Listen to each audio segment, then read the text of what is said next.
everyone, welcome back to the channel. If you're new here, we dive deep into cross-dressing stories filled with emotional twists, heart-pounding suspense, and those transformative moments that make you feel seen. Today, we're kicking off a brand new tale titled Mom's Friends Came Over, and I Had to Serve as a Girl. This one's got all the drama you love, secret identities, close calls, and that rush of stepping into a whole new self. Grab your popcorn, hit that like button if you're excited, and let's jump in. Remember, these stories are all about exploring identity and emotions, so if you've got your own experiences, drop them in the comments below. Alright, here we go. My name is Alex Thompson, and on the surface, I'm your average 22-year-old guy living in a quiet suburban neighborhood just outside of Seattle. By day, I'm a freelance graphic designer, hunkered down in my home office, sketching logos and editing photos for clients who never see my face. It's the perfect gig for someone like me: flexible hours, no dress code, and plenty of alone time. But that's just the facade. Deep down, there's a part of me that's been hidden for years, a secret passion that's equal parts thrill and terror: cross-dressing. It started back in high school, innocently enough. I'd always felt out of place in the rough-and-tumble world of guy stuff, football games, locker room banter, all that. Instead, I was drawn to the elegance of women's fashion, the way a simple dress could transform someone, making them feel powerful or delicate or just different. One rainy afternoon, when Mom was out, I snuck into her closet and tried on one of her old sundresses. The fabric was soft against my skin, like a whisper, and when I looked in the mirror, it wasn't just me staring back. It was Alexa, the name I'd secretly given this other side of myself. She was confident, graceful, everything I wished I could be without the weight of expectations. But cross-dressing isn't just a hobby for me. It's a form of self-expression, a way to explore the fluidity of who I am. I'm not transitioning or anything, at least, not yet. It's more like a private escape, a chance to shed the mundane Alex and embrace something vibrant. Of course, it's not without its challenges. Society isn't always kind to guys like me. The fear of judgment, of being labeled weird or worse, keeps it locked away. I've never told a soul, not my mom, not my friends, and definitely not my girlfriend, Isabella. Isabella.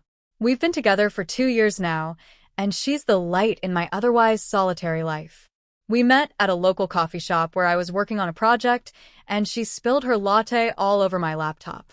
Instead of getting mad, I laughed it off, and that sparked our first conversation. She's 23, with curly auburn hair that falls like a cascade, emerald eyes that sparkle when she's excited, and a laugh that's infectious. Isabella works as a nurse at the nearby hospital, pulling long shifts that leave her exhausted but fulfilled. She's compassionate, always putting others first, which is why I fell for her so hard. Our relationship is built on trust and little everyday moments: movie nights on the couch, hikes in the misty Washington woods, or just cooking dinner together in our cozy 2-bedroom apartment. We moved in together 6 months ago, right after I landed a steady stream of freelance work. The place is perfect: hardwood floors that creak just enough to feel homey, big windows letting in the gray Pacific Northwest light, and a kitchen that's always stocked with her favorite teas. But beneath that domestic bliss, there's tension I can't ignore. Isabella values honesty above all else. She's shared her own vulnerabilities, like her fear of abandonment from a rough childhood, and I know keeping Alexa hidden is like a ticking bomb. What if she finds out? Would she see it as a betrayal? Or worse, would she leave? The thought twists my gut. I've come close to telling her a few times, like that night we were stargazing on the balcony, wrapped in a blanket. She turned to me and said, "Alex, you can tell me anything. We're in this together." But the words stuck in my throat. The excitement of my secret battles with the shame, society's voice whispering that real men don't do this. Yet, when I'm dressed as Alexa, I feel alive, free from the constraints of being just Alex. It's not about necessity, it's passion, a personal challenge to embrace all parts of myself. Still, the risk of exposure looms large, especially with Isabella's unpredictable schedule. She could walk in at any moment during one of my sessions. Mom lives just a few blocks away, In the house I grew up in, a charming Victorian with a wraparound porch and flower beds she tends obsessively. She's a widow, retired from teaching, and her social life revolves around her book club and bridge group. They're a tight-knit bunch of women in their 50s and 60s, all chatty and opinionated. Mom's always trying to pull me into her world, inviting me over for dinners or game nights, but I keep my distance, afraid my secret might slip. My dad passed when I was 10, and Mom raised me alone, instilling values of kindness and self-reliance. She's supportive in her way, but traditional. I can't imagine her reaction if she knew about Alexa. As for friends, I have a small circle. Jake from college, who's all about video games and barbecues, and Sarah, a fellow designer I collaborate with online. They know nothing about my cross-dressing. It's isolating, but safe. My biggest fear isn't just rejection from Isabella. It's losing control, having my dual life exposed to the world. What if it costs me my job, my family? Cross-dressing feels temporary now, a stolen pleasure, but sometimes I wonder if it's becoming more permanent, a core part of my identity I can't ignore. The apartment feels especially quiet today. Isabella left early for her shift, kissing me goodbye with that sleepy smile. "I'll be home by 7, babe. Don't work too hard." I nodded, watching her go, the door clicking shut like a starting gun. Alone at last. My heart races as I head to the bedroom, where my secret stash is hidden in a locked box under the bed, dresses, wigs, makeup, all carefully chosen from online shops with discreet packaging. Today, I feel the pull stronger than usual. Maybe it's the stress from a tight deadline, or just the need to unwind.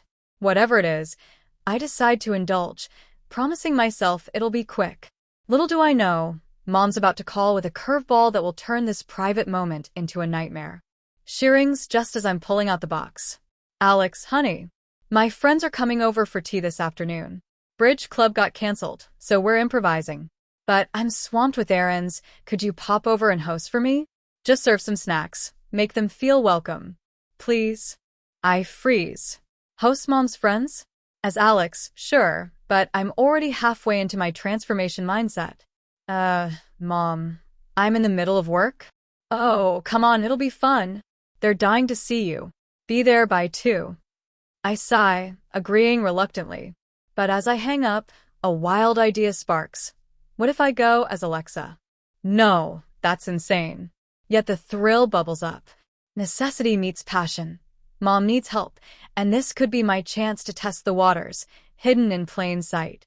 But with Isabella possibly coming home early and Mom's friends being nosy, the risks are sky high. As I stand there, box open, the soft lace of a dress calling to me, I feel the first twinge of suspense. What am I getting myself into? The phone slips from my hand onto the bed like it's suddenly made of lead. Mom's voice still echoes in my head. "Just serve some snacks. Make them feel welcome." Simple request. Normal son stuff. Except right now my secret box is open. The lavender floral dress I ordered last month half-draped over the edge, its hem brushing the carpet like an invitation. I stare at it for a long heartbeat. This is crazy. Beyond crazy. Suicide-level stupid. And yet, the idea won't leave. It coils around my thoughts like smoke. What if I did go as Alexa? Not as some bold statement. Not to come out. Just to serve tea and finger sandwiches for 90 minutes, then vanish back into Alex before Isabella gets home. Mom's friends have only seen me a handful of times in the last 2 years, mostly quick hellos at holiday dinners. They're in their late 50s and 60s. They wear reading glasses, talk about grandkids and garden club drama. Would they even recognize me if I changed my voice a little, kept movements soft, stayed mostly in profile? The rational part of my brain screams no. Loudly. With sirens. But another part, the quieter, hungrier one that only wakes up when the apartment is empty, whispers back, "You've practiced. You've rehearsed in the mirror for hours. You pass when the lighting is kind and no one is looking too closely. This could be the ultimate test." My pulse hammers in my throat. I glance at the clock. 11:47 a.m. Mom expects me by 2 o'clock. That gives me just over 2 hours. Isabella's shift technically ends at 7 p.m., but she's been complaining about short staffing all week. Sometimes they let her leave early if things quiet down. Sometimes she surprises me with takeout and that tired but happy grin. Meaning, the window isn't safe. Not really. Still, my hands are already moving. I lift the dress fully out of the box. The chiffon whispers against my fingers. Light, cool, expensive. I bought it during one of those late-night impulse sessions when loneliness felt like a physical ache. The bodice is fitted. The skirt flows to mid-calf with a subtle slit. Innocent enough for afternoon tea, elegant enough to feel like a costume, and dangerous enough to make my stomach flip. I carry it to the full-length mirror in the corner of the bedroom. First things first, body prep. I strip down to my underwear, then hesitate. The padded hip shapers and breast forms are buried deeper in the box. I've never worn the full set outside these four walls. Today I'd have to. No half measures if I'm actually doing this. I slide the padded panties up my legs. The silicone inserts press against my hips and rear, rounding me out in a way that still startles me every time. Next come the breast forms, silicone, C-cup, attached with medical-grade adhesive strips so they move naturally. I press them carefully against my chest, holding for the required 30 seconds. When I let go, they stay. Heavy. Real feeling. Foreign. My breathing is shallow now. Bra next. Black lace, lightly padded. I hook it in front, spin it around, slide the straps up. The weight settles differently, supported, lifted. I adjust the forms until the cleavage looks believable. Stockings. Sheer nude, 20 denier.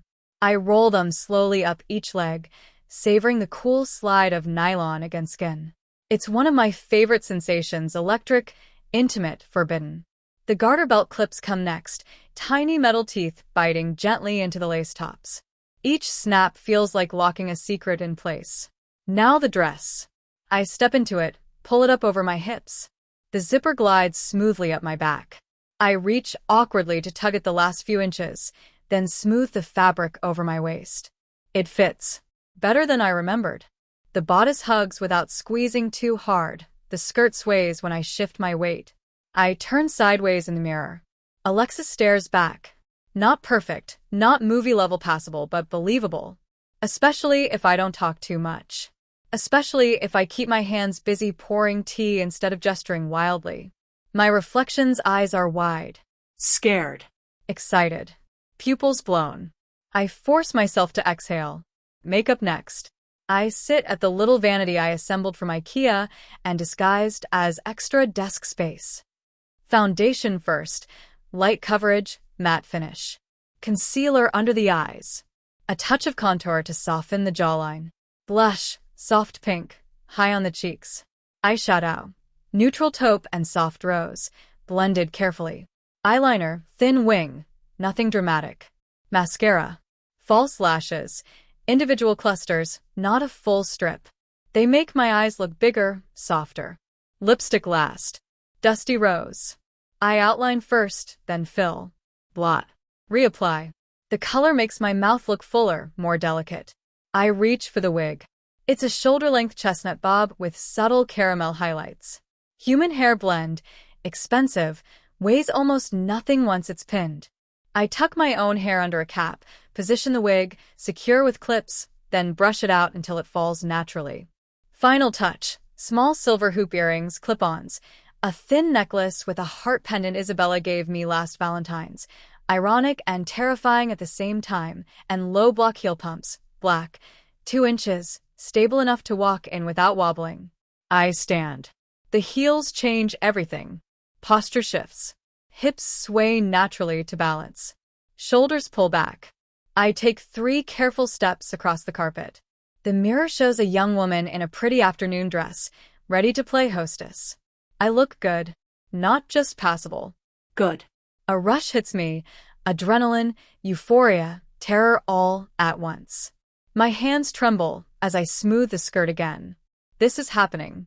I'm actually doing this. Phone buzzes. Mom. Sweetie, can you pick up some shortbread cookies on the way? Mrs. Larson loves them. See you soon. 2 hearts.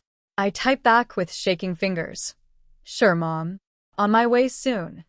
I have to leave in 20 minutes if I want to stop at the store. 20 minutes to decide whether to chicken out or commit. I stare at myself one last time. Alexa looks back, calm. Poised. Ready. Alex feels like he's about to throw up. But Alexa reaches for the small crossbody purse I keep stocked for emergencies. Phone, keys, lip gloss, emergency makeup wipes, and slips it over her shoulder. Decision made. I'm going. The apartment door feels heavier than usual as I crack it open, listening for hallway sounds. Empty. Good. I step out, lock the door behind me, heart slamming so hard I'm sure the neighbors can hear it through the walls. Elevator. Ground floor. Lobby. No one. Outside air hits me. Cool. Damp. Smelling faintly of pine and coming rain. The heels click on concrete. Every sound feels amplified. I keep my head down, shoulders relaxed, small steps. Just a girl walking to her car. The drive to the grocery store is surreal. I catch my reflection in the rearview mirror every few seconds, lipstick still perfect, wig undisturbed. No one stares. No one points. A guy at the stoplight glances over, smiles politely, looks away. He saw a woman. Not Alex. Alexa. I park far from the entrance, grab a basket, head straight for the bakery aisle. Shortbread cookies. Easy. In and out. Except Mrs. Patel is working the register today. She's chatty. Always has been. Knows me as Alex because I've shopped here 100 times in boy mode. I freeze 2 aisles away. Turn around? Abort? No. Too late to back out now. Mom's expecting me. I adjust my posture, soften my voice in my head, practice the higher register I've trained for months. Hi there, I say when it's my turn, pitching up just enough, adding a gentle smile. Mrs. Patel beams. Oh, hello, dear. First time seeing you in here. New to the neighborhood. My mouth is dry. Visiting family, I manage. Just grabbing cookies for tea. Lovely. These shortbreads are divine. Your mom will love them. She doesn't question. Doesn't squint. Just rings me up, hands me the bag with a friendly "have a nice afternoon, love." I float back to the car. It worked. It actually worked. The drive to Mom's house feels shorter than it should. Every red light is torture. Every passing car makes me flinch. But no one honks. No one stares. I pull into her driveway at 1:58 p.m. Mom's car is gone. She must still be running errands. Perfect. Gives me a minute to breathe. I grab the cookies, step out, smooth my dress one last time. The front door is unlocked, the way it always is when she's expecting company. I step inside. Familiar smells, lemon polish, fresh flowers, the faint vanilla of Mom's favorite candle. I set the cookies on the kitchen island, start arranging plates and teacups the way she taught me years ago. Then I hear tires on gravel. Mom's back. My stomach drops to my heels. She's early. Word count for this section so far is almost equal to 1480. To be continued in the next part of the build-up. Hey, everyone, cliffhanger already. Face screaming in fear. What do you think is going to happen when Mom walks through that door? Will she recognize Alex instantly? Will she think Alexa is some random helper her son hired? Or something else entirely?